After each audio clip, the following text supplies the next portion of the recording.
Liberais, eu sou o Fernando Fernandes e esse é mais um IL Flash. IL Flash é aquele momento da semana em que nós fazemos um breve resumo dos 5 artigos mais populares do Instituto Liberal, seja na página, na fanpage ou nas redes sociais do Instituto. Em quinto lugar, nós temos Sobre liberais, conservadores e libertários.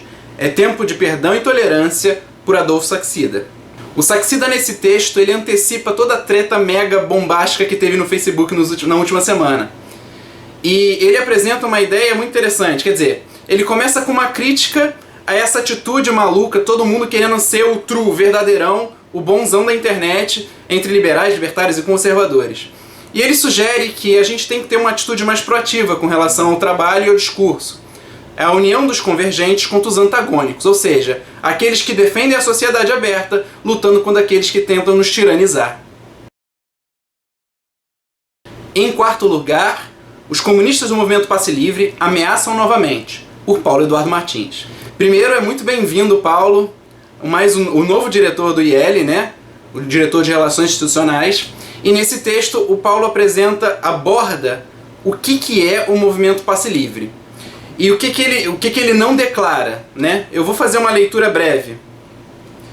O próprio MPL diz em sua Carta de Princípios: o MPL deve ter como perspectiva a mobilização dos jovens trabalhadores pela expropriação do transporte coletivo. E continua: o MPL não tem fim em si mesmo, deve ser um meio para a construção de uma nova sociedade. O Paulo deixa muito claro que todo o objetivo do MPL não é lutar por transporte público de qualidade e barato ou gratuito, nesse caso, coisa nenhuma. Na verdade, é uma grande revolução da sociedade. E eles estão errados. Em terceiro lugar, Rape Fugis da Alemanha. O que a imprensa não vai te contar, por Alexandre Borges. Nesse artigo, o Alexandre é sensacional. Ele vai, ponto por ponto, apresentando coisas que a imprensa brasileira, a imprensa de Banânia, tem escondido da nossa população. Ele fala dos refugiados e da crise dos refugiados, especialmente no caso da Alemanha, onde aconteceram no Ano Novo toda aquela violência sexual, que inclusive ele discutiu em outro artigo. Nesse artigo, ele apresenta os problemas, né, que a Alemanha está enfrentando. Eles não sabem bem como resolver a questão, inclusive está tendo um grande número de manifestações contra o que eles chamam de rape fugis, que é uma mistura e um neologismo entre rape, que é estupro, e fugis, que é uma menção aos refugiados. Parece que os problemas da Europa só estão começando, e o Alexandre Borges apresenta justamente isso. Colônia, por exemplo, a cidade que teve o maior índice de estupros e de violência sexual, a prefeita da cidade tem sugerido que as culpadas, ou pelo menos sem querer tem sugerido isso, que as culpadas são as mulheres e que elas deveriam seguir um certo código de conduta que ela vai editar nos próximos dias.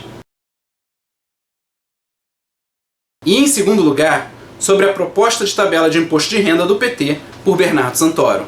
Nas últimas semanas foi amplamente divulgado nas redes sociais uma tabela de imposto de renda, ou supostamente uma proposta de tabela de imposto de renda, que alguns atribuem a Maria do Rosário e outros atribuem ao PT, que parece ser o caso. E o Bernardo faz toda uma análise sobre essa nova proposta. Houveram algumas menções, algumas pessoas dizendo que essa era uma proposta boa. E ele mostra claramente o quanto ela é nociva. Não só confiscatória naquela parte dos 40%, como inconstitucional.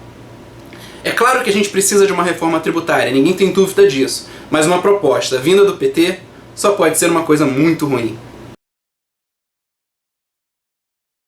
Em primeiro lugar, a Carta a Rodrigo Constantino, ou Os Liberais e a Poligamia, do João Luiz Mauad. Parece que a internet ela não gosta absolutamente de pacificação nem de deboísmo. Pelo contrário, ela gosta de treta pesada, e é isso que dá like e dá compartilhamento.